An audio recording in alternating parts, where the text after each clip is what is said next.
तू budget बद्दल सांगणार होता ना? हो, ऐक आता. आपल्या भारत सरकारचं पुढच्या वर्षीचं बजेट आहे 53,47,000 कोटी. म्हणजे एवढा पैसा भारत सरकार पुढच्या वर्षी खर्च करणार आहे. आणि याच्यातला 26% भाग हा व्याजावर खर्च होतो. कसलं व्याज? आपल्या देशावर 200 लाख कोटीचं कर्ज आहे.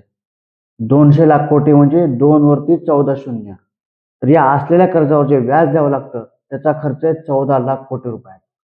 या देशात जवळपास 68 लाख रिटायर गव्हर्नमेंट एम्प्लॉईज आहेत. त्यांच्या पेन्शन पैसे सरकारचे दरवर्षी 3 लाख कोटी खर्च होतात. सरकार देशातल्या 80 कोटी जनतेला रेशनच्या माध्यमातून स्वस्त धान्य देतं. त्यावर सरकारचे वर्षाला जवळपास 2.25 लाख कोटी रुपये खर्च होतात.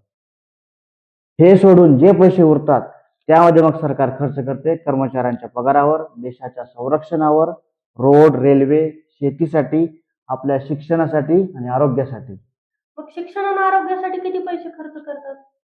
शिक्षणावर तो 1,40,000 कोटी आणि आरोग्यावर 1,10,000 कोटी. एवढंच? म्हणून तर आता शिक्षण आणि आरोग्य महाग झाले ना. कारण या दोन्ही गोष्टी आता प्रायव्हेट लोकांकडे गेल्यात, सरकारकडे पैसा नाही म्हणून. मग इन्कम कुठून येतं सरकारचं? सरकारचं या वर्षीचं इन्कम असेल 36,51,000 कोटी. मेन सोर्स ऑफ इन्कम आहे इन्कम टॅक्स, कॉर्पोरेशन टॅक्स जो की कंपन्यांकडून मिळतो, आणि जीएसटी, कस्टम आणि एक्साईज. मग इन्कम खूप कमी आहे खर्चाच्या तुलनेत. हो, जवळपास 17 लाख कोटी रुपये. यालाच तर फिस्कल डेफिसिट म्हणतात ना. मग हे पैसे कुठून येतात? कर्ज. परत?